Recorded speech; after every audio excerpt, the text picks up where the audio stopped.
بشارة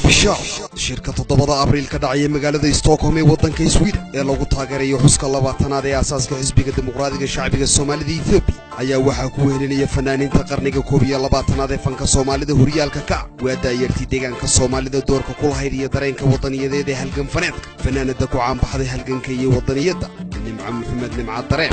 وساديانتي أنا لست عاشقة أوجي لك نيو عادي لو زي عادي قنا أحتاجي تحتاجني وبطيقة فاران ليل مينا ياي أجا عاشقة يجي إيكوي قدري ياي وبطيقة فاران ليل مينا ياي أجا عاشقة يجي إيكوي قدري ياي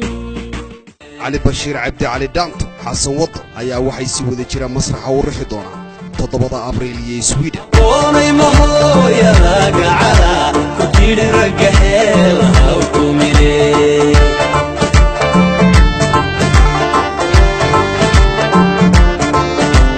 bahandudiyo dhaclaha xidhano dhamaystiran kaalina tatume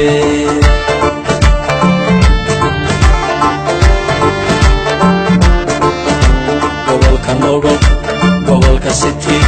gobolka faafan ka soo dhaadhaleen dhulka wayaad dhangoolahay ka soo dhaadhaleen kalsooni ayaa jacayl korisee naftayda ayaad ku tahay keli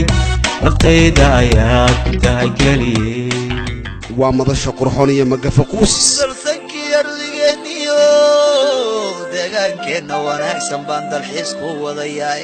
oo khayraadka ku daadsan iyo waxa daawan shidaalka dan jacaylay maan ku daadiyay